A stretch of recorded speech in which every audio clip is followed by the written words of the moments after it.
एक जरूरी डिस्क्लेमर, ये सारी जानकारी सिर्फ इन्फॉर्मेशन और एजुकेशन के लिए है। इसे इन्वेस्टमेंट एडवाइस मत समझिएगा। इन्वेस्ट करने से पहले प्लीज अपनी रिसर्च जरूर करें, क्योंकि सिक्योरिटीज में इन्वेस्टमेंट मार्केट रिस्क्स के अधीन है। चलिए शुरू करते हैं। आज हम बात करेंगे टाटा कंसल्टेंसी सर्विसेज यानी टीसीएस के रिजल्ट्स के बारे में एकदम डीप डाइव करेंगे। देखेंगे कि आखिर क्या अच्छा गया, कहाँ चैलेंजेस आए और आगे के लिए कंपनी का गेम प्लान क्या है।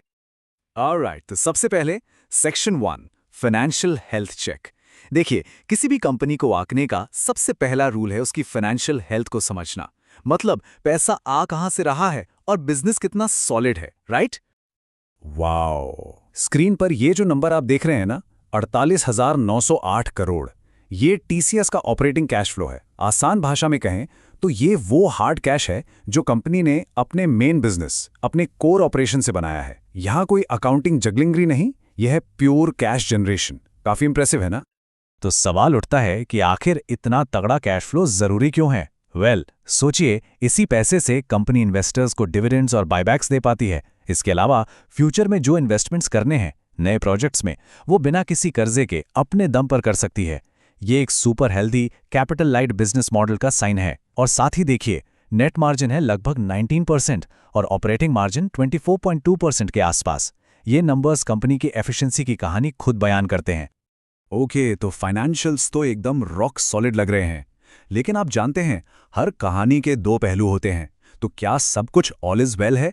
चलिए अब देखते हैं सेक्शन 2 में कि ऐसी कौन सी चीजें हैं, यानी रेड फ्लैग्स, जिन पर इन्वेस्टर्स को नजर रखनी चाहिए। तो सीधा सवाल यह है, क्या इन्वेस्टर्स के लिए यहां कोई बड़े रेड फ्लैग्स हैं? कोई ऐसी चीज जो थोड़ी परेशान कर सकती है? चलिए इसको तोड़कर समझते हैं। पहला, प्रोमोटर प्लेज। मतलब क्या प्रोमोटर्स ने अपने शेयर्स गिरवी रखे हैं? यहां कोई टेंशन नहीं है, नो मेजर इश्यूज, सो लो रिस्क। दूसरा है मैनेजमेंट चेंजेस। ये थोड़ा मॉडरेट रिस्क है। देखिए, लीडरशिप तो स्टेबल है, पर कंपनी जो इतना बड़ा स्ट्रैटेजी शिफ्ट ले रही है ना एआई की तरफ, उसमें एग्जीक्यूशन रिस्क हमेशा बना रहता है। और तीसरा, स्टॉक परफॉर्मेंस। ये भी मॉडरेट रिस्क है, क्योंकि ग्रोथ थोड़ी हल्की रही है, जिससे आगे के मोमेंटम पर सवाल खड़े होते हैं।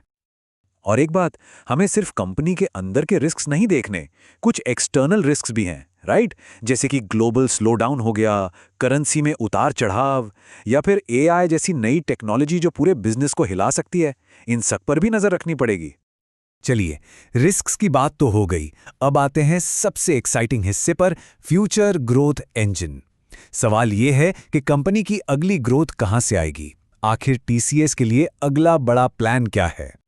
तो देखिए, सबसे बड़ा चैलेंज, और ये सिर्फ टीसीएस का नहीं पूरे आईटी सेक्टर का है, ये है कि उनका जो ट्रेडिशनल आईटी सर्विसेज का बिजनेस है ना, जो उनका ब्रेड एंड बटर है, उसकी ग्रोथ अब स्लो हो रही है।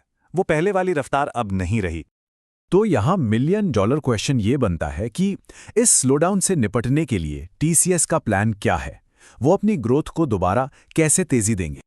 और इसका जवाब है एक बहुत बड़ा दाव। This is their big bet. TCS अपना पूरा फोकस, अपनी पूरी एनर्जी अब एआई, क्लाउड और डिजिटल ट्रांसफॉर्मेशन पर शिफ्ट कर रही है। यही वो इंजन है जिस पर कंपनी की आने वाली ग्रोथ टिकी हुई है। ये कोई छोटा मोटा चेंज नहीं, ये एक मैसिव पिवट है। ओके, तो फ्यूचर ग्रोथ का प्लान तो समझ आ गया, लेकिन अगला सवाल है वैल्यूएशन का। क्या इस प्राइस पर टीसीएस का स्टॉक आकर्षक है, सस्ता है, महंगा है या फेयर वैल्यू पर है? चलिए इस पर बात करते हैं। एक क्विक मैट्रिक पर नजर डालते हैं। प्राइस टू बुक वैल्यू है 11.6x के आसपास।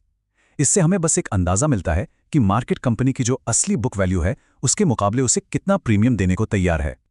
अब इस नंबर को कॉन्टेक्स्ट में रखने के लिए चलिए टीसीएस को उसके सबसे बड़े कॉम्पिटिटर इन्फोसिस से कंपेयर करते हैं। देखिए, साफ है, टीसीएस एक बड़ा स्टेबल प्लेयर है। आप इसे एक हाथी की तरह समझ सकते हैं। ग्रोथ थोड़ी धीमी पर स्टेडी रहती है। वहीं दूसरी तरफ इन्फोसिस का बेस छोटा है, तो वहां तेजी से बढ़ने का पोटेंशियल ज्यादा है, लेकिन साथ में रिस्क और उतार चढ़ाव भी ज्यादा है। तो चॉइस क्लियर है। अगर स्टेबिलिटी चाहिए तो टीसीएस, और अगर हाई रिस्क हाई रिवॉर्ड का खेल पसंद है तो शायद इन्फोसिस। तो इस सब का निचोड़ क्या है? यही कि मार्केट टीसीएस को उसकी हाई ग्रोथ के लिए नहीं, बल्कि उसकी रॉक सॉलिड स्टेबिलिटी के लिए वैल्यू करता है। यहां इन्वेस्टर्स सेफ्टी और रिलायबिलिटी के लिए प्रीमियम दे रहे हैं। चलिए अब हम आते हैं अपने आखिरी सेक्शन पर। यहाँ हम कुछ जरूरी खबरों पर नजर डालेंगे और फिर इस पूरी चर्चा को समराइज करेंगे। कुछ हाल ही की सुर्खियों पर नजर डालें तो पहला, वर्कफोर्स रीअलाइनमेंट। कंपनी ने एआई स्किल्स पर फोकस करने के लिए जॉब कट्स किए हैं।